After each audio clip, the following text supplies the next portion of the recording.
SMP Satu Kebumen, Bapak Abdul Syukur SPD, yang saya hormati Bapak Ibu Guru SMP Satu Kebumen. Assalamualaikum warahmatullahi wabarakatuh. Waalaikumsalam warahmatullahi wabarakatuh. Mari Bapak Ibu, di siang hari ini kita akan melaksanakan dari kelompok 4, kelompok 4 akan melaksanakan aksi nyata diseminasi budaya positif. Mari kita buka kegiatan di sore hari ini dengan membaca basmalah bersama.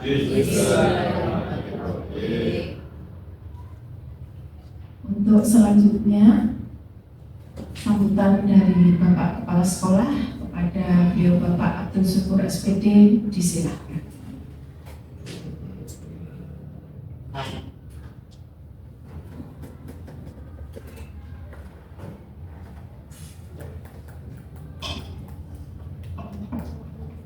Bapak Ibu, Assalamualaikum warahmatullahi wabarakatuh.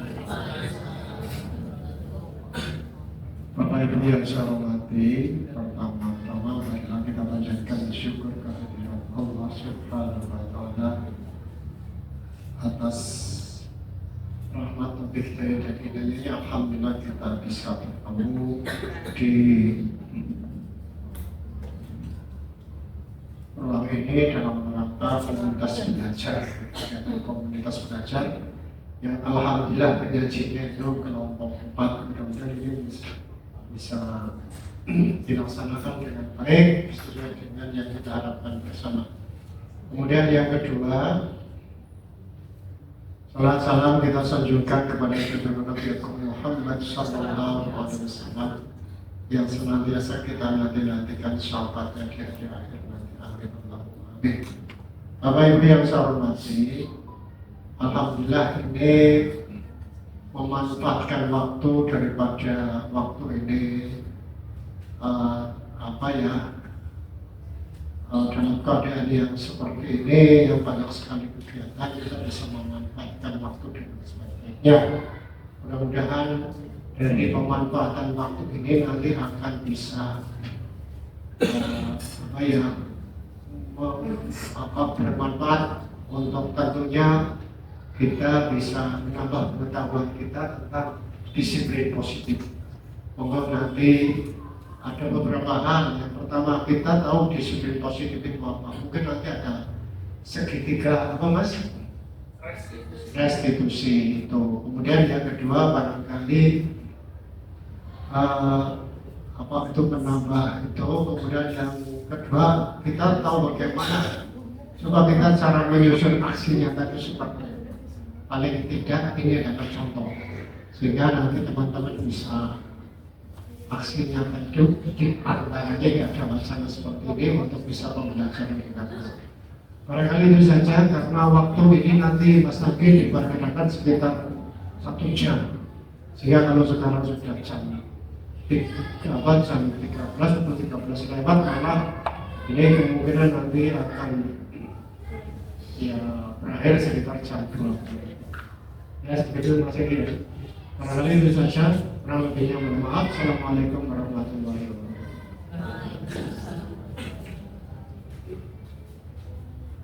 Meningkat acara berikutnya, materi akan dibawakan oleh Bapak Andi Pradana Putra, SPD. Kepada Pak Andi, disilakan.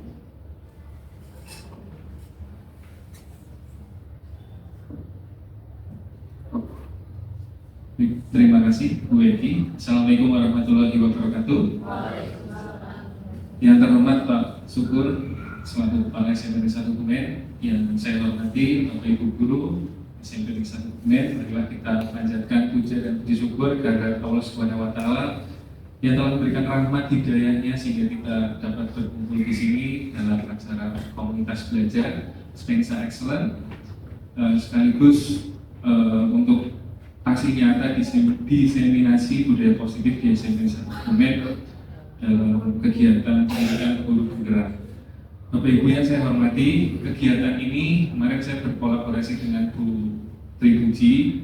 Sebenarnya kegiatan diseminasi ini hanya untuk kelompok kecil. Kemudian kemarin sharing, maka tidak dilakukan di komunitas belajar aja gitu.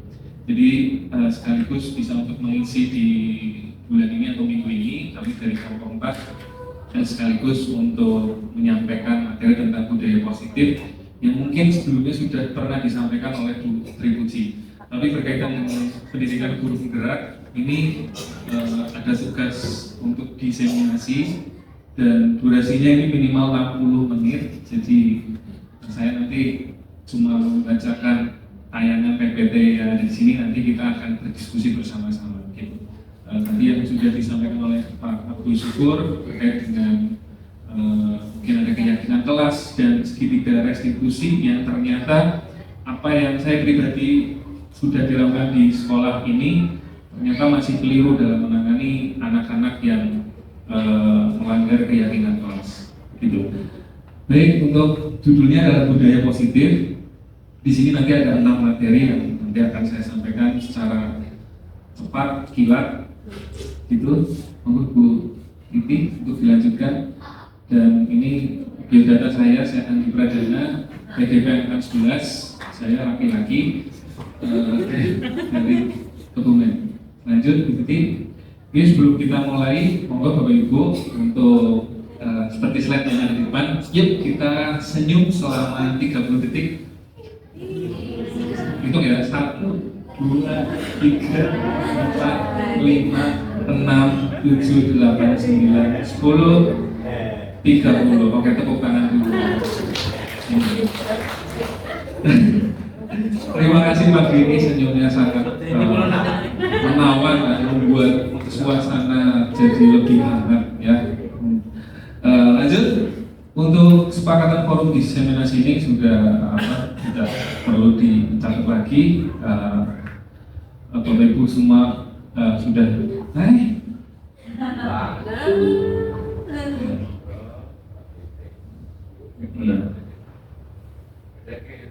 ya, lanjut. Oke.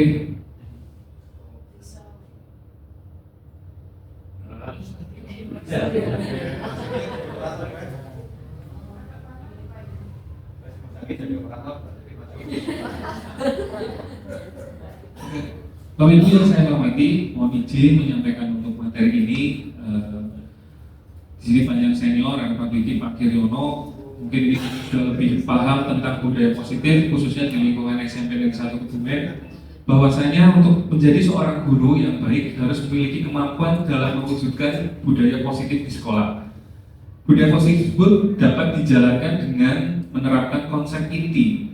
Yang pertama adalah disiplin positif. Yang kedua, motivasi perilaku manusia. Kemudian yang ketiga ada keyakinan kelas atau keyakinan sekolah. Yang keempat, kebutuhan dasar manusia. Yang kelima, posisi kontrol restitusi. Dan yang keenam adalah segitiga restitusi. Jadi satu paket ini adalah budaya positif yang ideal dimiliki oleh seorang guru di lingkungan satuan pendidikan.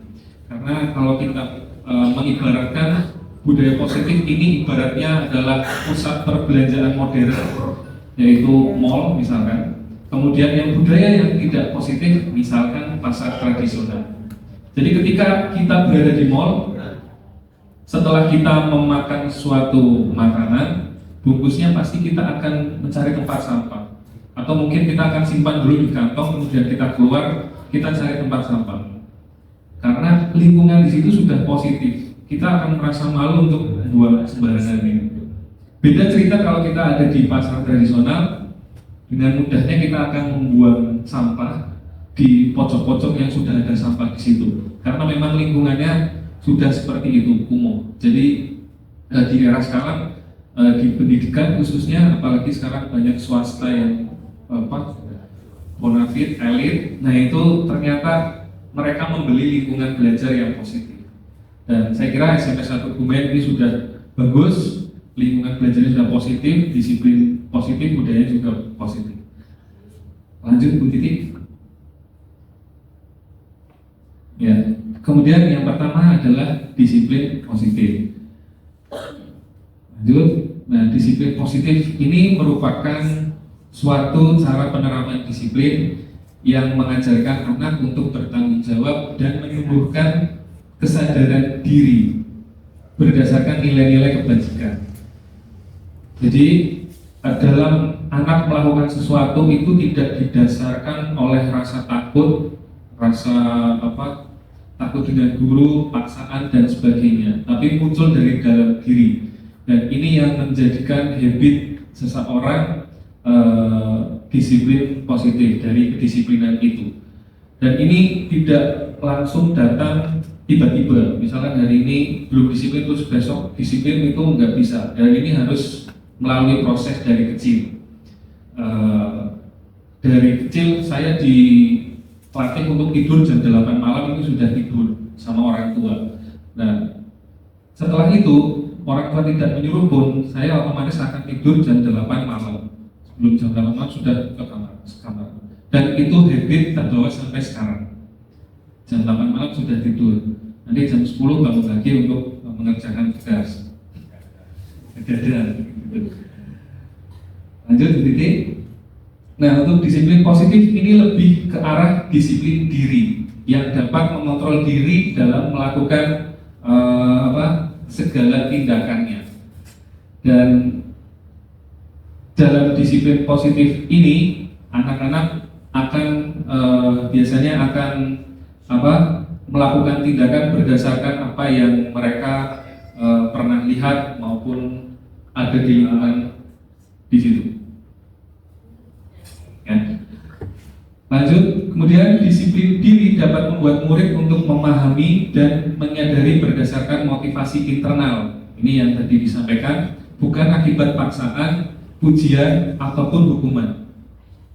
Dan inilah yang menjadi harga diri seorang guru ketika berhadapan dengan murid-murid. Ketika murid itu melakukan sesuatu peraturan maupun keyakinan kelas ataupun perintah yang kita berikan, pasti Bapak Ibu guru sudah paham mereka melakukan itu dari hati atau enggak.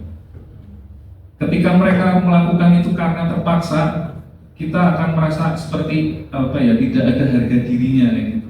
Kalau saya merasakan pribadi.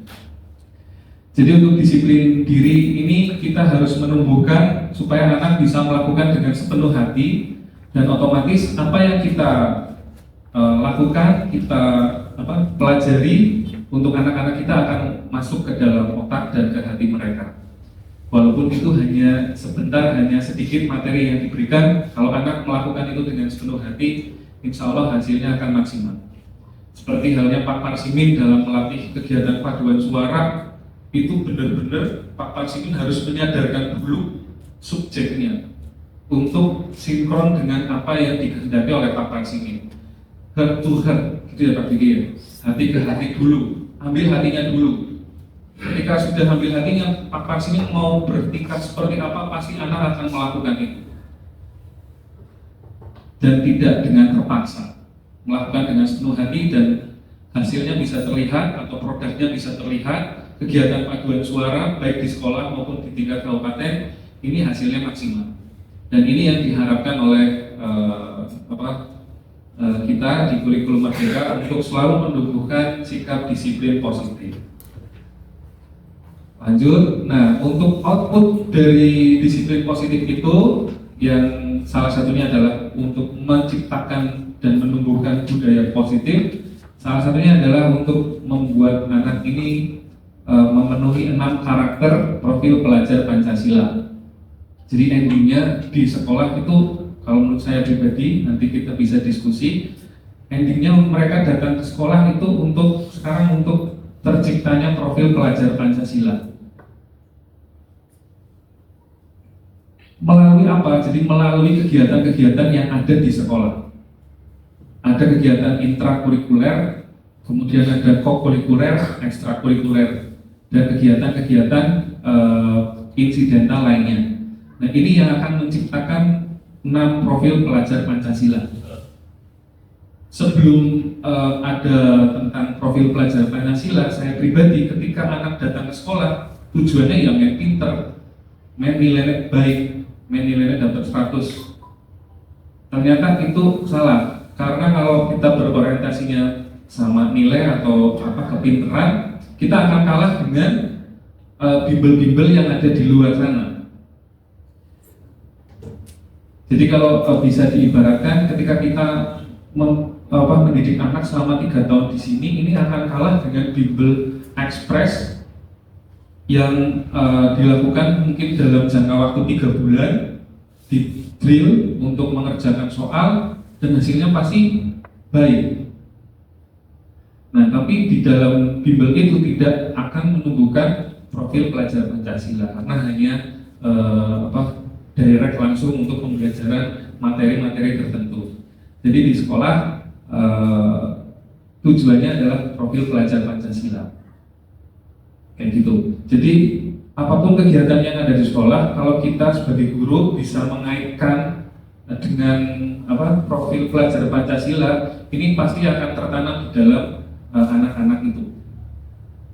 Itulah bedanya kita sebagai guru dengan orang yang bukan guru atau instruktur atau pelatih. Gitu. Lanjut, Bu Titi. Yang berikutnya adalah motivasi perilaku manusia. Sebelum ke sini, mungkin Bapak Ibu ada pertanyaan atau hal yang mungkin saya keliru, bisa kita diskusikan. Lanjut. Untuk nggak apa-apa lah, yang penting ini kerekam kamera ya Bapak Ibu. Ya Pak Diki, halo. Hanya untuk ngisi-ngisi saja. Siap. Berkaitan dengan apa yang disampaikan bahwa anak pendekatan itu dari berdua. Kemudian perintah itu tidak boleh ada paksaan.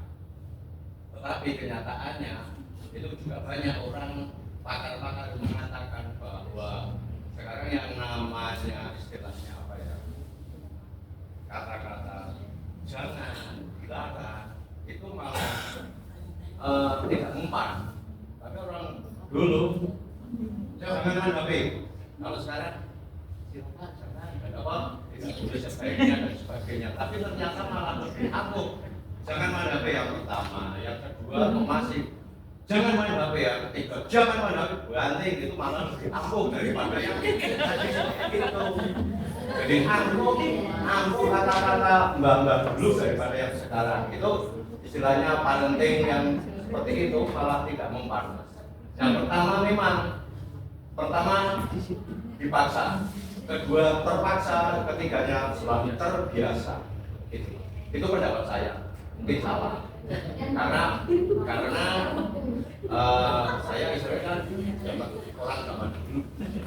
Itu yang pertama. Kemudian yang kedua, tadi dikatakan anak ke sekolah itu untuk apa tujuannya? Kalau saya tujuannya tidak untuk menjadi pelajar Pancasila. Yang pertama, cari teman dulu, akrab dan sebagainya, nyaman, terbentuklah menjadi profil pelajar Pancasila. Siap. Terima kasih Pak Diki. Ya memang benar, kita kalau melakukan larangan kepada anak-anak zaman sekarang, karena kita dituntut di kurikulum Merdeka nanti ada materinya untuk merubah kata-kata negatif jadi kata-kata positif, itu memang susah. Jadi kalau katanya di pengajar praktik maupun fasilitator saya itu, ketika kurikulum ini berganti-ganti, itu bukan kurikulumnya yang salah. Kita harus bersama-sama melakukan perubahan itu. Jadi kalau kita serentak melakukan perubahan itu bersama-sama di lingkup satuan pendidikan saja dulu, ini insya Allah bisa merubah semuanya kayak gitu Pak. Tapi kalau ada yang satu melakukan kalimat positif yang seperti tadi disampaikan, misalkan selalu menggunakan HP saat jam istirahat, ya kan? Kalimat negatifnya jangan main HP pada saat jam pelajaran. Itu kan dua kalimat yang berbeda tapi tujuannya sama. Kalau itu dilakukan atau ada dua kalimat itu di dalam suatu komunitas, ini tidak akan berhasil. Tapi kalau satu kalimat positif ini diserentakkan semua menggunakan itu, insya Allah harapannya akan berhasil. Tapi nyatanya masih belum berhasil. Ya, kita tetap berikhtiar, kayak gitu proses. Dan yang kedua, kita datang ke sekolah benar. Yang pertama ya jelas cari teman melalui MPLS itu, dan ini kan outputnya Pak, endingnya dari mengikuti pembelajaran di sekolah, endingnya ya profil pelajar Pancasila, endingnya harapannya kayak gitu. Ya, begitu. Lanjut, yang berikutnya adalah motivasi perilaku manusia. Nah ini di dalam modul untuk motivasi ini ada 3. Yang pertama adalah untuk menghindari ketidaknyamanan atau hukuman. Jadi motivasi orang atau anak melakukan sesuatu yang pertama untuk menghindari ketidaknyamanan atau hukuman. Contoh misalkan setiap hari Senin kita mengadakan upacara, di situ siswa wajib mengenakan atribut lengkap. Mereka datang ke sekolah di hari Senin pagi, motivasinya kalau yang pertama aku membawa atribut lengkap dan tidak dihukum sama Pak Agi misalkan untuk dijemur di sisi barat pada saat upacara. Nah ini masuk ke motivasi yang pertama untuk menghindari ketidaknyamanan atau hukuman. Contoh lagi, saya datang dari Banyumas ke sini, berangkat jam 5 atau setengah 5 pagi ke sini, posisi lampu motor saya mati. Saya segera ganti lampu motor itu, walaupun sebenarnya tanpa lampu motor itu pun saya masih bisa melihat dalam kegelapan karena sudah terbiasa. Nah, saya menyalakan lampu yang ini untuk menghindari dari hukuman, karena di dekat alun-alun mulai dari Kejaguan itu sudah ada polisi berlapis-lapis. Dan kalau saya lampunya mati, saya bisa ditilang. Nah ini adalah motivasi untuk menghindari ketidaknyamanan atau hukuman. Seperti itu. Dan anak-anak kebanyakan di sekolah kita ya motivasinya yang pertama. Diharapkan nanti motivasinya jadi motivasi yang ketiga. Nah yang kedua, untuk mendapatkan imbalan atau penghargaan dari orang lain. Jadi mereka melakukan supaya diterima di lingkungan mereka misalkan. Ini yang untuk mendapatkan imbalan atau penghargaan dari orang lain. Ini cenderung 50-50, 50% positif, 50% negatif. Kalau yang pertama 100% negatif, karena mereka melakukan itu dengan terpaksa, karena ada aturan atau hukuman di situ. Kemudian yang ketiga, untuk menjadi orang yang mereka inginkan dan menghargai diri sendiri dengan nilai-nilai yang mereka percayai. Jadi ini motivasi yang paling tinggi, paling baik untuk kita semua, kita sebagai guru, orang tua maupun anak-anak. Dan diharapkan mereka melakukan sesuatu atas motivasi yang nomor 3 ini. Dulu saya sebagai pelajar ya sering nyontek Bapak Ibu. Mungkin Bapak Ibu, Bu Nurul juga mungkin sering nyontek. Kalau saya jujur saya sering nyontek. Tapi ketika di SMP itu bapak saya itu guru bahasa Indonesia. Saya kepengen sebagai keturunan guru bahasa Indonesia, saya pengen mengerjakan soal bahasa Indonesia ini sendiri, tidak nyontek. Nah dari 4 mapel UN, saat itu masih UN, ini hanya mapel bahasa Indonesia yang saya kerjakan murni sendiri, yang 3-nya nyontek. Dan ternyata hasilnya walaupun bahasa Indonesia ini dapat 86, saya ingat 86, terus 3 mapel ini di atas 90, tapi saya bangga karena ternyata saya bisa mengerjakan. Ini motivasi dalam diri dan ternyata bisa puas, senang kayak gitu. Dan ternyata ini satu langkah kecil, walaupun belum semua saya kerjakan dengan jujur, kedepannya bisa melakukan itu dengan jujur semua. Soal-soal PBG Gajah pas seleksi itu jadi saya kerjakan sendiri, walaupun itu pretextnya kan jejer-jejer teman-teman, komputernya jejer-jejer, teman-teman yang lain pada nyontek, saya enggak nyontek dan bisa tembus gitu. Nah ini diharapkan untuk anak-anak kita diarahkan ke motivasi yang ketiga, dari dalam diri, dari dalam hati. Lanjut, yang berikutnya ini keyakinan kelas atau keyakinan sekolah yang dulu namanya itu tata tertib atau peraturan, di mana tata tertib atau peraturan itu cenderung menggunakan kata-kata negatif yang tadi disampaikan oleh Pak Diki. Ada kata dilarang, ada kata jangan, kemudian apalagi tidak boleh. Nah ini sekarang untuk dirubah ke kata-kata yang positif. Nah dalam keyakinan sekolah atau keyakinan kelas, guru ini berperan dalam mewujudkan terbentuknya keyakinan kelas dengan adanya kesepakatan antara guru dan murid. Dan ini tidak bisa kita buat dalam satu pihak aja. Nah kita harus berkolaborasi dengan anak untuk menyusun bareng-bareng supaya anak akan terbiasa dengan tanggung jawab yang sudah mereka buat. Jadi komitmen mereka di awal harus kita bersama-sama untuk bertanggung jawab. Lanjut, kemudian untuk keyakinan kelas ini berupa pernyataan-pernyataan universal yang mudah diingat dan dipahami dan harus diterapkan di lingkungan sekolah atau di lingkungan kelas. Jadi bahasanya ini lebih luas kayak gitu. Misalkan selalu menjaga kelas tetap kondusif. Nah, ini kan universal sekali. Kondusif itu yang seperti apa? Oh, jangan ngobrol di dalamnya secara tidak tertulis, jangan ngobrol, jangan main HP, jangan keluar masuk kelas. Nah, di dalam satu kalimat ini sudah membungkus semua tata tertib yang tadi dalam bentuk kalimat negatif. Kemudian yang berikutnya, semua warga kelas hendaknya ikut berkontribusi dalam pembuatan keyakinan kelas lewat kegiatan curah pendapat. Nah, itu tadi di dalam kelas ini biasanya umumnya dilaksanakan di awal pembelajaran saat tahun ajaran baru. Ini sudah kita lakukan. Saya yakin Bapak Ibu juga sudah melakukan itu karena ini materi kayak gini kan sudah bertahun-tahun yang lalu sudah diterapkan. Kemudian untuk lanjut, untuk keyakinan kelas atau keyakinan sekolah, ini prosedurnya atau tahapannya ini kecil-kecil. Yang pertama jelas untuk mempersilahkan atau menyiapkan warga kelas atau murid-murid yang ada di dalam kelas ini untuk mencurahkan pendapat tentang peraturan yang perlu disepakati. Dan ini biasanya mereka akan menggunakan peraturan atau kata-kata yang negatif. Jangan main HP, itu ditulis dulu semua. Di dalam biasanya pakai kertas post-it yang warna-warni, nanti ditempel di papan tulis atau di dinding.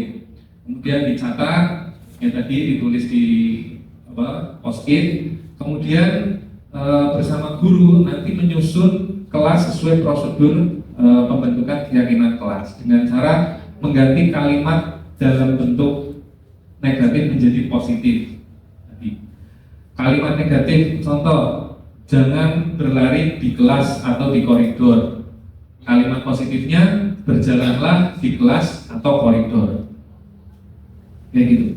Dan ini di dalam ilmu parenting anak-anak juga diajarkan seperti itu. Karena saya sebagai orang tua baru punya anak kecil, kemudian sering lihat konten-konten di Instagram tentang parenting kayak gitu. Jadi ketika misalkan anak nggak mau makan, biasanya kalau orang zaman dulu, misalkan orang tua saya ke anak saya, misalkan kan neneknya atau adiknya berarti atau mbak saya, ayo, mam, mau naik orang mam, mau jadi kucing atau ayamnya pada mati, misalkan kan kayak gitu. Itu kan suatu kalimat yang negatif. Atau ayo, jangan lari-lari di situ, nanti jatuh. Itu kan kalimat negatif. Dan itu tidak baik ternyata di konten-konten Instagram itu. Dan ini ternyata di dalam kurikulum Merdeka juga disampaikan seperti itu di dalam pendidikan untuk merubah kalimat positif. Misalkan, ayo makan yang banyak dan kamu jadi pinter. Nah, ini kan kalimat positif daripada ya entona nanti di bapak sini kayak kalau kalian mau digawa mana. Nah itu kan suatu kalimat negatif. Akhirnya ketika dia harus memutuskan untuk ngekos, dia nggak makan, dia akan terbayang-bayang wajahnya bapak sini mau orang nanti ada bapak sini datang ngekos kayak gitu. Jadi tidak ada motivasi diri untuk hal positif yang ternyata itu bagian dari doa. Lanjut, kemudian tinjau kembali daftar surat pendapat yang sudah dicatat, diseleksi. Kemudian setelah ini dibuat, ini tidak serta-merta langsung dijadikan acuan selama 1 tahun ke depan, Bapak Ibu. Ternyata masih bisa revisi bersama. Regulasinya masih bisa diolah lagi. Misalkan 1 bulan kita coba, oh ternyata masih belum maksimal, bisa dirubah.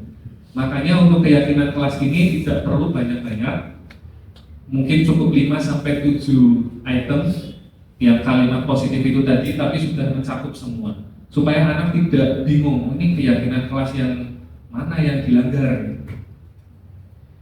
Lanjut, Bu Titi. Nah, ini contoh untuk keyakinan kelas. Ini alangkah baiknya keyakinan kelas yang sudah dibuat tadi ini dibuat dalam bentuk poster, terus ditempel di kelas supaya kelas itu nyaman, terus bisa termemori dengan baik. Karena biasanya kalau cuma kertas HVS, print out kertas HVS ini biasanya anak-anak tidak terekam dengan baik di otak mereka.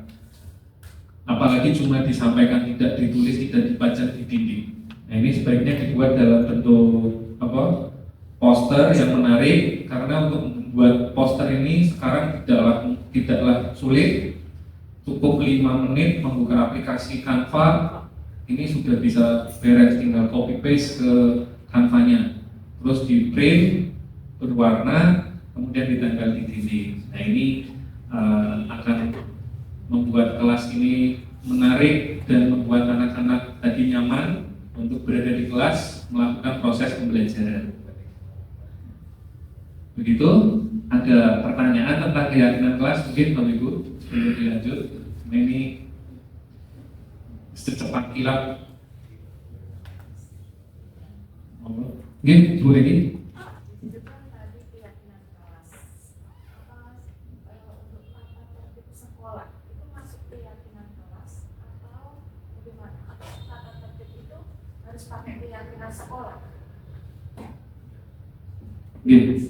Terima kasih. Dulu sudah pernah dibahas untuk keyakinan atau tata tertib yang ada di sekolah ini ada tata tertibnya atau enggak.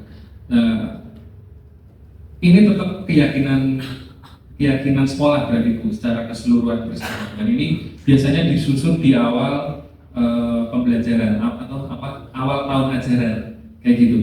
Dan ini juga harus melibatkan anak-anak. Nah, untuk anak-anak kan nggak mungkin 700 anak untuk mencurahkan pendapat semua. Tentu ada perwakilannya. Biasanya dari MPK atau pengurus OSIS dilibatkan dalam penyusunan keyakinan sekolah bersama-sama. Gitu. Gitu Bu Puji, mungkin bisa mengkoreksi. Saya masih bingung Pak. Antara keyakinan kelas sama tata tertib ini lebih luas yang mana? Antara tata tertib dan keyakinan kelas. Kalau keyakinan kelas kan berarti tata tertib aturan yang ada di kelas. Kalau tata tertib sekolah mungkin secara keseluruhan. Kira-kira itu gimana itu?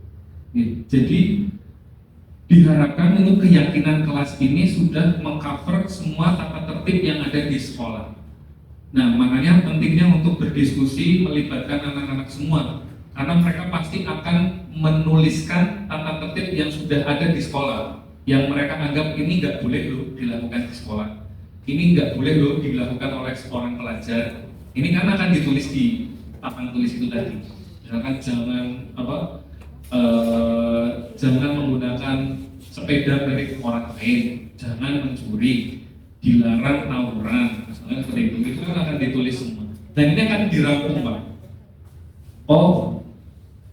Selalu menjadi siswa SMP 1 yang baik.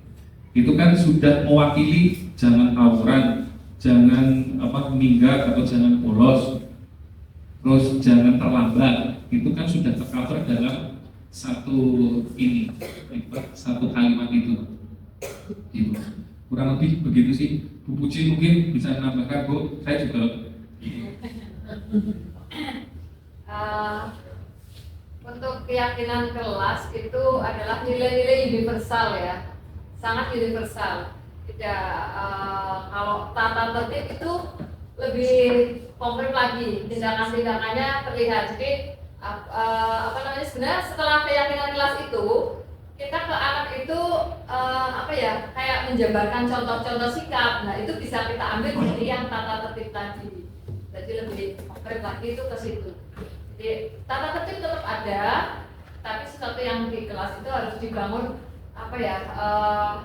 suatu kesadaran. Jadi keyakinan kelas itu lebih untuk membangun kesadaran anak agar mentaati peraturan. Motivasinya dibagikan dari dalam diri itu, dalam rangka seperti itu.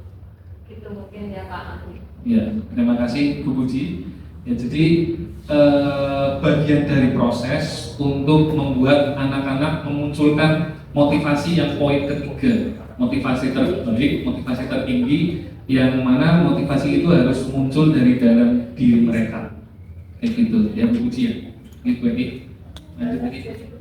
Kalau saya tangkap tadi, tata tertib itu merupakan keyakinan secara umum, perwakilan dari seluruh kelas, seluruh komponen sekolah, ya kan?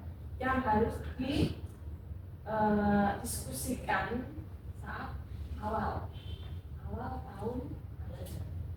Berarti setiap tahun kita mestinya harus melakukan meninjau ulang setiap tahun. Kira-kira waktu yang tepat. Nah, iya.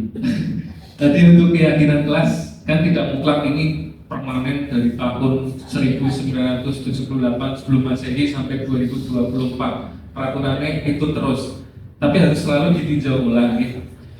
Nah ini setiap tahun mungkin ditinjau ulang. Nah ini waktunya kapan? Mungkin Pak Kiryono kira-kira untuk mengumpulkan atau untuk berdiskusi dengan anak-anak yang ideal. Gimana? Mengenai peraturan tata tertib dan keyakinan kelas, menurut saya itu sama, cuma prosesnya itu yang berbeda. Jangan tanya tata tertib itu sudah ditentukan dari sekolah atau dari guru. Tata tertib sekolah ini dilarang buang sampah dan sebagainya sudah ditentukan untuk ditaati. Dengan tata tertib ditentukan untuk ditaati. Tapi kalau keyakinan kelas, tata tertib tadi disepakati dari bapak dari siswa, sepakat dengan tadi berbagai kesadaran mereka, kita sepakat ya untuk tidak buang sampah di sembarang tempat. Dan kesepakatan itu jadilah kayak tata tertib itu ya. Tapi prosesnya dengan kesepakatan bersama, nah itu keyakinan kelas. Bersama nanti jadinya tata tertib. Tapi kalau tata tertib tadi itu langsung dari atas, langsung ditentukan tanpa melibatkan siswa, jadi langsung ditentukan. Itu menurut saya seperti itu yang saya pelajari di keyakinan kelas itu. Terus yang selanjutnya ini ya saya hanya mengungkapkan apa yang saya pikirkan, mungkin tidak ditanggapi nggak apa-apa, yang penting utang mengatur gitu ya. Tentang kalimat negatif dan kalimat positif tadi ya, menurut saya itu kayaknya nggak begitu, kalau nggak ada Pak. Kayaknya pengaruhnya itu telah agak begitu. Misalnya ya, dilarang merokok.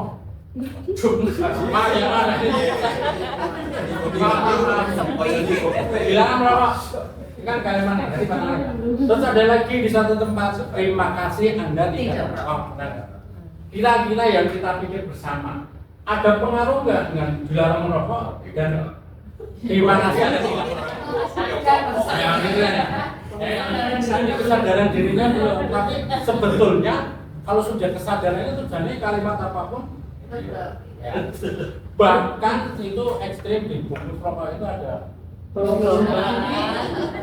Terus ini misalnya ya, justru saya itu kadang-kadang sering makna itu gini, Tuhan itu menciptakan surga untuk kita menarik biar bisa masuk surga, juga menciptakan neraka biar kita tidak jadi neraka, kan gitu tampaknya ya. Sering ada slogan sejak kita SD, rajin pangkal pandai, hemat pangkal kaya, itu kan hal yang positif ya. Itu ya. Kenapa tidak diimbangi dengan Boros pangkal miskin. Takut miskin loh, berarti nggak boros. Gitu. Males pangkal bodoh. Takut bodoh kan? Sehingga nggak males. Gitu loh. Kalau saya loh. Sekarang kita logika gini. Mari kita berlogika bersama. Lari 100 meter, lari gawang. Kamu kalau sampai di gawang sana dalam waktu 10 detik, kamu akan saya kasih 100.000. Kira-kira larinya kenceng nggak? Kenceng. Lebih kenceng mana dengan ini? Lari gawang, di bawahnya anjing Hager apa? Anjing katanya dilepas, dia lari, ya. Kira-kira larinya cepat mengejar hadiah 100.000 atau cepat dikejar anjing? Ya. Kira-kira cepat mana larinya? Nah, logikanya gitu kan? Cepat dikejar anjing. Nah, dikejar anjing itu mungkin kita ibaratkan dari kalimat yang negatif ya. Yang positif tadi yang dikasih hadiah 100.000. Logikanya larinya pasti cepat dikejar anjing. Karena takut digigit anjing. Tadi kalau nggak sampai paling-paling cuma tidak dapat 100.000 nggak masalah. Tapi kalau digigit anjing, Yes. rajin pangkal pandai, surah rajin pandai. Males pangkal bodoh, kan bodoh menakutkan, sehingga saya nggak akan males. Itu loh biasa saya, maaf kadang-kadang itu saya sampaikan ke anak, ya, untuk motivasi gitu loh. Itu secara logika tadi, ya, kejar anjing itu lebih cepat larinya daripada dikasih 100 gitu. Nah, ini mungkin hanya untuk apa yang ada di benak saya. Biasa nggak begitu ngantuk. Tambahan logika kita secara bersama-sama gitu ya. Itu yang kaca ya dulu kita dirinya bunga rajin pangkal pandai, hemat pangkal kaya, dan itu hemat jangan kaya-kaya. Nggak usah boros, bakal miskin gitu loh. Jadi nggak boros, biar nggak miskin. Saya kira begitu. Terima kasih Pak Kiryono atas pencerahannya yang tadinya ngantuk jadi tidak ngantuk. Mungkin ada yang mau menanggapi? Saya Pak, Bu Edi, monggo. Itu kan parenting itu kan yang seperti itu ada positivitas kan saat ini berbangun. Belum kelihatan hasilnya kok Pak. Kita dulu yang orang banyak orang disuruh sekolah loh. Nah kan sudah ada hasilnya kelihatan Pak. Itu. Nah yang kedua, mau aturan di kalimatnya jangan dekati, gitu. Kerjakan, gitu. Baca, jangan pakai sisinya. Kayak gitu Pak. Itu bahasa Al-Quran loh Pak. Nah itu kata Pak. Terima kasih Bu Edi. Pak Parsini, monggo. Menegaskan kembali apa yang saya pakir bahwa memang mestinya tetap kalau dari dulu reward and punishment itu ada, tapi sekarang kan punishment boleh dilarang menurut kurikulum merdeka, sehingga yang ada cuma reward saja. Reward dong. Kan huruf BMB itu saudara anaknya ribet, ribet. Jadi reward and punishment itu mestinya tetap kita terapkan, karena di peraturan tata tertib itu selalu ada begitu. Di mana saja ada, di agama ya ada, di pemerintahan selalu ada begitu. Tapi kenapa pendidikan kita sekarang mengadopsi yang tidak ada reward and punishment? Terima kasih. Siap Pak Parsini. Satu lagi. Pak Rigi, silakan. Selama ini kita memang belum menggunakan keyakinan. Selama ini kita masih menggunakan tata tertib, Pak. Di kelas-kelas kita masih menggunakan tata tertib, dilarang dan sebagainya. Jadi itu masih sah. Kemudian di kelas-kelas itu kan masih ada tata tertib, ada poin dan sebagainya, itu masih dipasang. Berarti aku masih menggunakan lalu tidak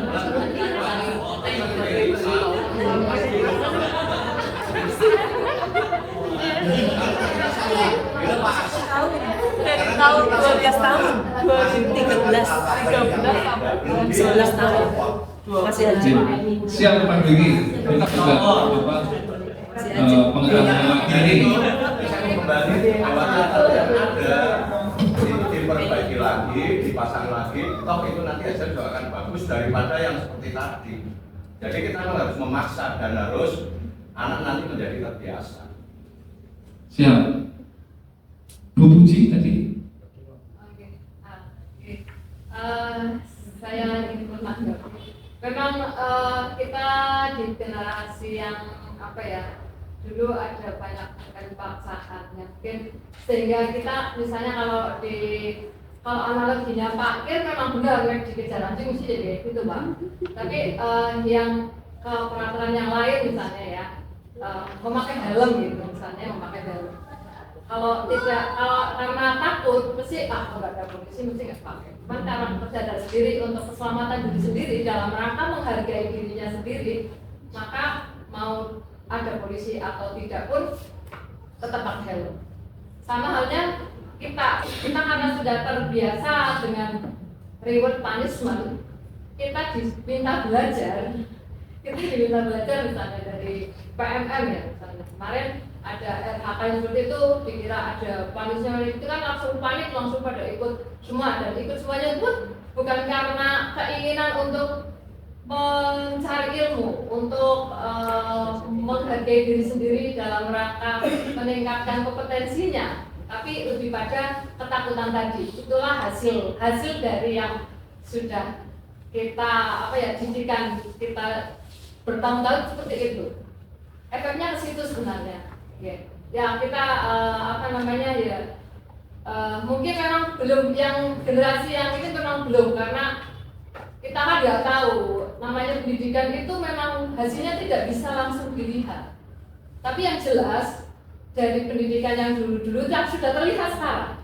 Kalau kita yang sudah sudah jadi guru, ini sudah merasa cukup, berarti untuk menambah ilmuannya sudah tua ngapa konsinal mani, misalnya seperti itu loh. Itu efek reward punishment itu sebenarnya sudah terasa betul seperti ini. Yang diharapkan dari kurikulum ini adalah membentuk pelajar sepanjang hayatnya itu seperti itu, dibangun dari suatu kesadaran. Peraturan kelas yang keyakinan kelas yang dibuat di situ ya tidak salah Pak, tidak ada yang salah. Cuman belum sepemahaman saja. Mungkin di kesempatan yang lain mungkin bisa didemonstrasikan karena belum sepemahaman. Menurut saya ya, kita itu sekolah penggerak kan jadi percontohan gitu ya, percontohan untuk pelaksanaan kurmer. Kalau di sini seperti itu nanti SMP 1 bergaya apa manian, mungkin seperti itu. Jadi mungkin biar kita sepemahaman, lain kali mungkin bisa didemonstrasikan pembuatan keyakinan kelas yang standar atau ya mendekati lah yang begitu, yang sesuai dengan nafasnya kurmer yang diinginkan, mungkin seperti itu. Jadi semuanya benar, sudah melakukan, tapi karena kurang sepemahaman saja. Itu saja. Terima kasih. Terima kasih Bu Uci, ini begitu ya. Saya kira karena ini saya juga sebagai pelaksana kurikulum Merdeka tentu ya menyampaikan isi dari kurikulum Merdeka. Untuk hasilnya ya tadi juga benar yang disampaikan Bu Uci, tidak mungkin instan bisa terlihat langsung. Mungkin sekitar 10 atau 20-30 tahun yang akan datang. Produknya akan bisa kelihatan produk kurikulum Merdeka atau produk COVID. Yang dulu SD COVID kan bisa terlihat 2 atau 3 tahun sekarang kan. Nah ini itu ternyata belum banyak yang belum bisa membaca kan kayak gitu. Yang dari SD ternyata dia COVID terus libur, di SMP ternyata belum bisa membaca. Seperti itu. Jadi mie instan aja ada prosesnya untuk bisa dinikmati, dimasak dulu baru kita nikmati. Nah ini apalagi pendidikan yang sangat heterogen dari Sabang sampai Merauke.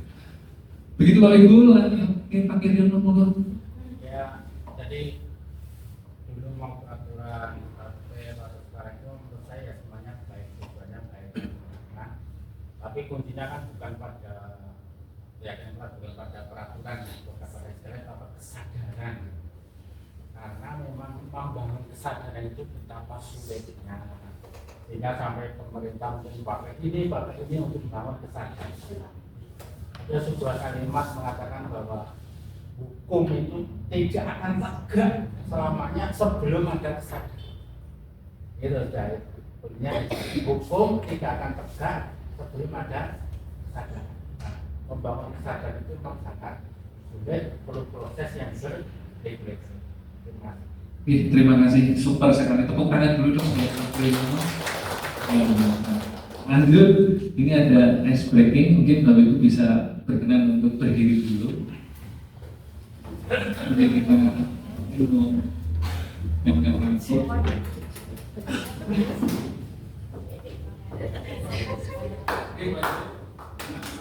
Dulu kesadaran.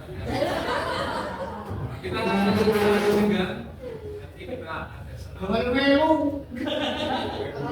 juga senam ayam bebek. Ayam, Bapak Ibu, Bapak patahkan ke kanan. Bebek ke kiri. Kalau entok ke tengah. Depan. Ayam ke kanan, bebek ke kiri. Entok Kita udah untuk nyanyi ya. Ini bisa nanti bisa mengikuti pelan-pelan dulu. Oke, ayam kemana tadi? Oke, kemana? Kita depan. Oke, 1, 2, 3. Ayam, bebek, ayam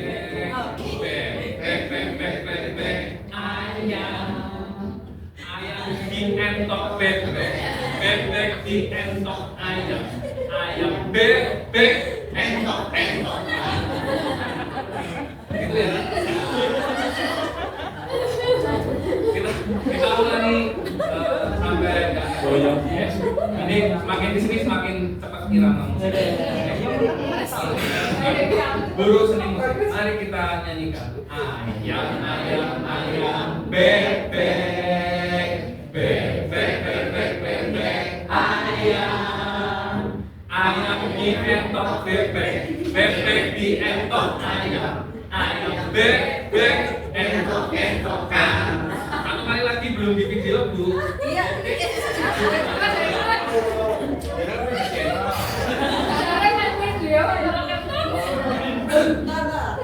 Oke, saya minta kita untuk bersuara bersama supaya bisa kedengaran. Ya, yang banter. Ya. Oke. Ayam, bebek, ayam dientok bebek, bebek dientok ayam, ayam bebek entok-entokan. Mungkin terima kasih Bapak Ibu, ice breaking yang sangat tidak berkualitas ya. Ini adalah tarian keluarga besar saya ketika lebaran itu kumpul semua, ini nyanyi kayak gini semua. Bebek dan ayam entok-entokan gitu. Lanjut Bu Titi karena durasi. Lanjut untuk yang berikutnya adalah kebutuhan dasar manusia. Misalkan, jadi pernyataannya adalah ketika seorang murid melakukan suatu perbuatan yang bertentangan dengan nilai-nilai kebajikan atau melanggar peraturan, hal itu sebenarnya dikarenakan mereka gagal memenuhi kebutuhan dasar mereka. Jadi ada apa ya namanya criminal motifnya ya. Ada motifnya untuk melakukan sebuah pelanggaran. Nah, apa saja itu? Lanjut. Nah, ini kebutuhan dasar manusia. Yang pertama, kebutuhan hidup untuk bertahan hidup. Yang kedua, kasih sayang dan rasa diterima. Yang ketiga, penguasaan. Keempat, kebebasan. Dan yang kelima, kesenangan. Untuk bertahan hidup ini adalah motif yang paling besar. Ada di berita di Instagram itu ada orang nyuri motor untuk biaya lahiran anaknya, yang anaknya yang lahir dari istrinya. Nah ini mencuri sepeda motor udah sempat ditangkap polisi, kemudian ditanya sama polisi, diinterogasi karena motifnya untuk lahiran. Terus korbannya merasa iba, akhirnya dibebaskan. Nah ini adalah kebutuhan dasar manusia untuk melakukan sesuatu. Dan anak-anak kita di sekolah yang istilahnya anak-anak yang sering melanggar peraturan atau yang melanggar peraturan, ini biasanya didasari oleh 5 kebutuhan dasar manusia itu. Dan yang paling tinggi adalah untuk bertahan hidup.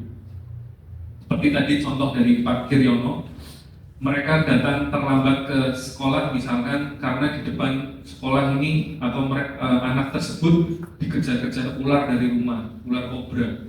Sampai ularnya melingkar-lingkar di atas pagar sekolah. Jadinya dia mau masuk sekolah ini takut, akhirnya terlambat. Nah ini kan karena untuk menyelamatkan diri dari si ular kobra itu, jadi untuk bertahan hidup. Kemudian kasih sayang, penguasaan, kebebasan dan kesenangan. Lanjut, Putri. Nah ini untuk contoh kasus atau studi kasus Ibu Sulaiha, guru wali kelas 9H yang nah ini kan contoh, makanya nggak menyebutkan nama yang ada di sini. Ini sedang bingung menghadapi ulah salah satu murid di kelasnya yang bernama Tommy. Beberapa Tomo, Pak. Pas banget. diganti, masa namanya sama. Beberapa anak telah mengeluhkan si Tommy ini yang seringkali meminta bekal makan siang mereka dengan paksa. Jika Anda menghadapi situasi seperti Ibu Sulaiha, apa yang akan Anda lakukan? Menurut Anda, kira-kira apa alasan si Tommy melakukan hal itu?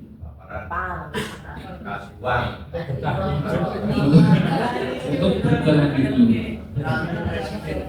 Balik kelas kasih uang. Iya, berarti ada makan siang. Lanjut, Bu Titi, ini akan diulas per tadi kebutuhan dasar. Alasan Tommy yang pertama, itu karena dia lapar. Orang tuanya tidak membawakannya bekal makan siang.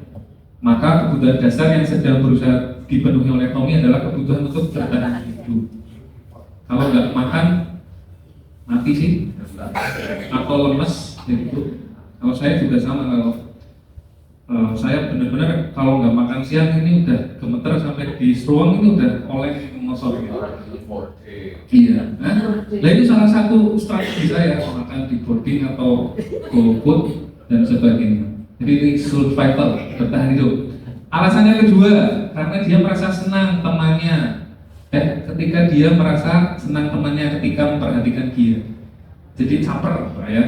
Jadi temannya melaporkan tindakan itu kepada gurunya dan gurunya memberitahu orang tuanya, sehingga orang tuanya jadi memperhatikan si Tommy itu. Jadi kebutuhan dasarnya adalah kasih sayang dan rasa diterima. Biasanya anak-anak ini adalah anak-anak orang broken atau orang kaya yang orang tuanya sibuk. Jadi anaknya tidak diperhatikan. Gitu. Kemudian alasan yang ketiga adalah karena temannya jadi takut dengan dia dan menuruti keinginannya. Ini adalah penguasaan. Jadi bagian dari bullying. Jadi alasannya ada 5 tadi. Ini yang ketiga adalah dasarnya adalah kekuasaan. Merasa paling jago di kelasnya, makanya dia bisa bertingkah laku sesuka hatinya. Lanjut, yang keempat, karena dia merasa bosan dengan bekal makanan yang dibawakan ibunya dari rumah. Karena ibunya selalu membawakan bekal yang sama. Oleh karena itu dia ingin mencoba makanan teman-temannya yang beraneka ragam. Maka Tommy sedang berusaha memenuhi kebutuhan akan kebebasannya. Jadi pengen bebas, ngomong sini, sana, sini. Lanjut, yang kelima, karena ia melakukan iseng dan ia menikmati ekspresi wajah teman-temannya yang kesal. Ternyata ada kesenangan di sana. Melihat temannya tertindas, dia merasa senang. Ya, saya juga dulu pas SMA juga jadi korban bullying teman saya yang namanya Gani. Sering pinjem barang tapi nggak bilang. Motor baru dibeli, motor teman saya kan bekas.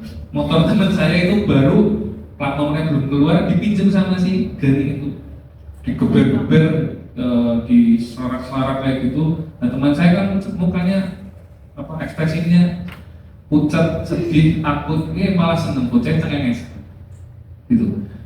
Jadi motif yang kelima adalah kesenangan, happy lah.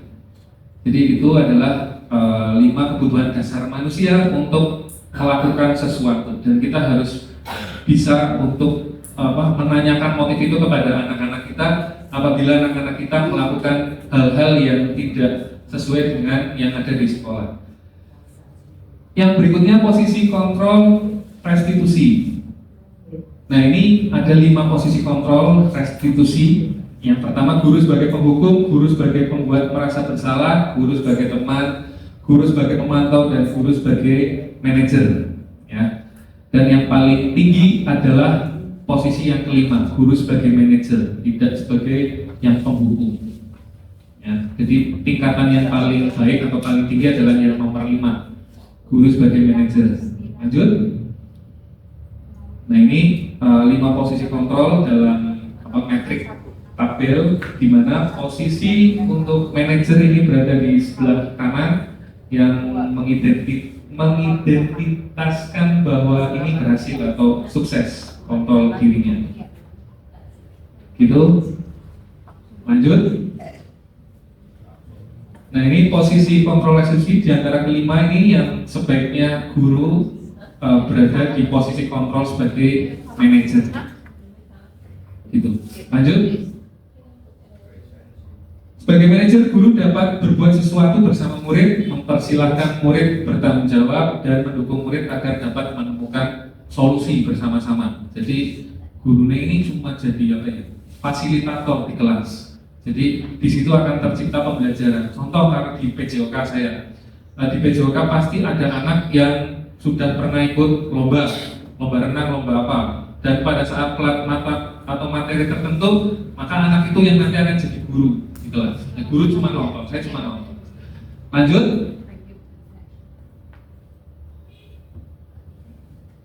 Ya, lanjut. Ini yang berikutnya terakhir adalah segitiga restitusi, di mana tahapan dalam segitiga restitusi ini biasanya dilakukan ketika kita membimbing anak-anak kita ketika anak tersebut terkena masalah atau melanggar suatu keyakinan kelas. Dan ini guru wajib melakukan yang namanya segitiga restitusi yang tadi juga disampaikan oleh Bapak Kepala Sekolah. Dan ternyata untuk menangani anak-anak yang bermasalah itu ternyata ada ilmunya, Bapak Ibu. Saya juga baru tahu. Tidak asal menjudge anak tersebut bla bla bla bla bla bla bla bla dan memberikan hukuman. Jadi ada proses atau tahapannya. Yang pertama adalah menstabilkan identitas. Jadi cross check dulu, namanya siapa, kamu ngapain. Jadi biarkan mereka untuk bercerita dulu. Setelah anak tersebut bercerita, kemudian yang kedua adalah validasi tindakan yang salah. Jadi dia akan bercerita dan akan sadar sendiri, oh ternyata tindakan itu salah. Jadi yang kedua adalah validasi tindakan yang salah. Kemudian yang ketiga, menanyakan keyakinan. Jadi tindakan yang tadi dilakukan kira-kira sudah sesuai belum sama keyakinan yang sudah dibuat tadi. Jadi guru cuma nanya-nanya itu toh, nanti diharapkan anak itu sadar dengan sendiri. Tapi untuk sampai saat ini ya belum terlihat di titik anak itu sadar. Hanya beberapa saja yang memang tadi karena 5 kebutuhan dasar manusia itu. Lanjut Bu. Ini yang pertama, menstabilkan identitas berdasarkan prinsip bahwa membuat kesalahan adalah bagian dari proses pembelajaran. Jadi kita mengaminkan anak itu melakukan kesalahan dulu, walaupun ternyata belum terlihat atau kurang efektif.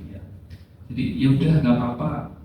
Setiap orang pasti pernah melakukan kesalahan kok, kayak gitu ya. Contoh untuk kata-kata atau kalimat dalam menstabilkan identitas, supaya anak ini nggak takut dan percaya terus cerita ke kita. Lanjut, ini berbuat salah itu hal yang manusiawi dan sebagainya. Lanjut, Kemudian validasi tindakan yang salah. Setelah tadi mereka percaya ke kita, kan banyak anak-anak yang nggak mau cerita karena tadi di sekolah udah langsung, woi kok bocah apa ya? Bocah ini itu, akhirnya anaknya akan tertutup, tidak mau cerita. Nah di awal makanya ada menstabilkan identitas, ya wis ora apa-apa, orang yang percaya cerita baik dan sebagainya. Maka nanti di tindakan atau tahap kedua, validasi tindakan yang salah, dia akan bercerita dan mengkonfirmasi sendiri bahwa tindakannya itu salah. Gitu. Lanjut. Ini contoh pertanyaan guru ke anak, kamu pasti punya alasan kenapa melakukan itu, dia akan cerita. Biasanya ini budaya ini yang ahlinya untuk berkomunikasi dengan anak, ya Bu ya. Jadi yang pertama trust dulu ya Bu, percaya dulu. Lanjut, yang berikutnya kalau mereka sudah bercerita dan mengakui kesalahannya, tinggal kita mengkoneksikan dengan keyakinan yang sudah dibuat. Maka ini akan tercipta sebuah sistem pendidikan di situ. Jadi ada pembelajaran di situ untuk anak, diharapkan tidak mengulanginya lagi. Lanjut, ini contoh pertanyaannya, apa nilai yang kita percaya di sekolah kita dan sebagainya. Oke, jadi ini ada 6 budaya positif yang harus kita miliki bersama. Saya juga masih belajar, Ibu. Ini cuma menyampaikan materi. Saya yakin Bapak Ibu guru senior di sini lebih paham, dan saya juga akan belajar ke Bapak Ibu semua. Yang pertama ada disiplin positif, yang kedua motivasi, 3 keyakinan kelas, 4 kebutuhan dasar manusia, 5 posisi kontrol restitusi, dan 6 ada segitiga restitusi. Good? Baik, terima kasih. Itu saja yang bisa saya sampaikan. Saya kembalikan ke pembawa acara. Terima kasih. Assalamualaikum warahmatullahi wabarakatuh.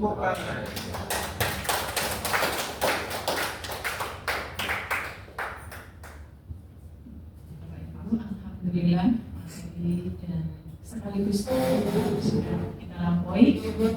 Dan di sini yang terakhir adalah penutup. Atau mungkin masih ada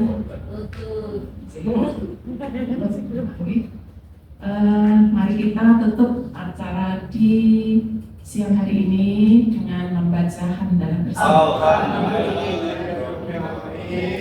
Terima kasih. Sebelum kondur, jangan lupa presensi dulu Bapak Ibu. Mohon maaf atas semua kesalahan kami.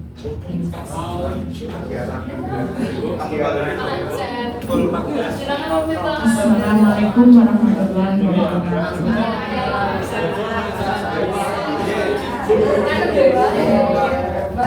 Badan tulisannya juga dengan